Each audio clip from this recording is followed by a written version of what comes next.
Gold is money, period. When you are exchanging a dollar for a pack of gum or groceries or whatever, what are you exchanging? You're not exchanging a piece of paper. You're exchanging a gold substitute. You're exchanging the gold or silver value of that dollar for the goods and services that you're buying. And why must this be true? This is true now. It's true always because of something called the monetary regression principle. The only reason you know what prices are now is because you knew what prices are yesterday. Otherwise, prices would be completely arbitrary. And if they are completely arbitrary, then there's no way to divide goods and services, and division of labor breaks down. The purpose of money is to divide goods and services according to supply and demand. Otherwise, there's no division of labor and you can't have an economy. So you have to go back in time. So the question is, how was the dollar born? And some people could say gold standard, but that's not even that's not true. The dollar was born as a silver standard, and then it was changed to a gold standard as a transfer of wealth from the middle class who owned silver to the wealthy who owned gold. But let's just say that the dollar started as a gold standard. Why? Because barter started by exchanging one thing for another thing. That's how society began, or economics began. And the thing that was most exchangeable for other things just happened to be silver and then gold later. So even now, when you're exchanging a dollar, you're exchanging a gold substitute. It happens to be a very inflated gold substitute. And we know what happens when the illusion of the dollar's value of gold, when that illusion is broken, then there's a depression, because that's what happened in 1933, right? Gold went from 21 to 35 as an admission by the government that this exchange rate is not real, and therefore we have to change it. And then you had a big, Great Depression. The real price of gold, the monetary price of gold, is what price would it be if everyone on the planet were to exchange all their dollars for gold right now? What would the price have to be? What would the exchange rate? It's not even a price, it's an exchange rate. What would the exchange rate between gold substitutes and gold have to be? And the answer is probably around $35,000-$40,000 to make everyone who wants gold, to have it.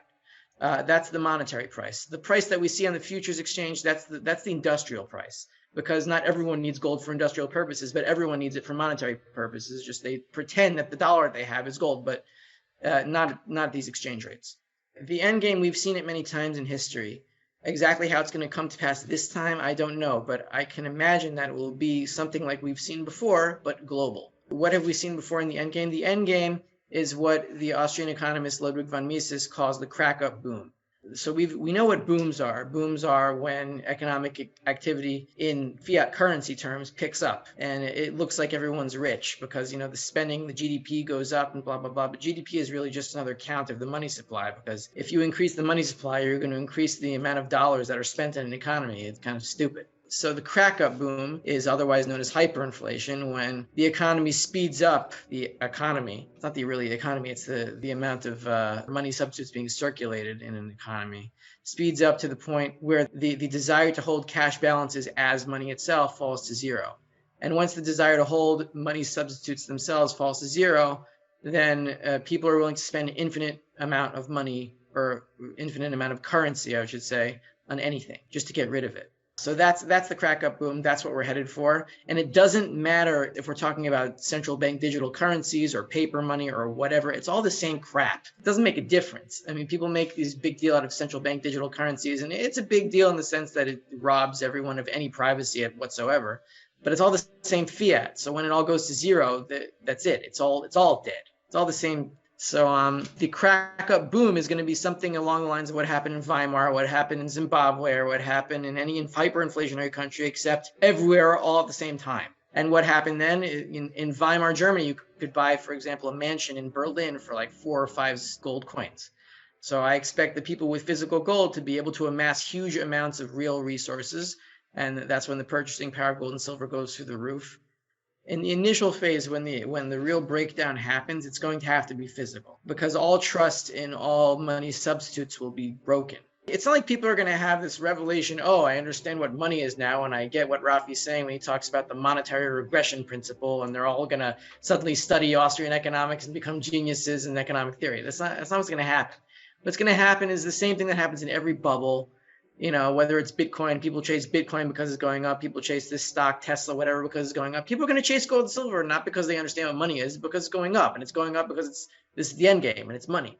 So people are going to try to chase it. They're going to try to get as much physical as they can. They're going to call for delivery. There's going to be a run. There's going to be dealers going broke. They can't get supply, and there's going to be panic. And then the prices of everything are going to go way, way, way down in terms of physical gold and silver because everyone in the world's going to want it. In the book, The Theory of Money and Credit, Mises says that we have to go back to exchanging physical coins. I don't think it's going to stay that way forever, but in the initial phases where prices are just off the wall and bonds are collapsing and this and that, then no one's going to accept anything for any of their services in return, goods and services in return, except for coins.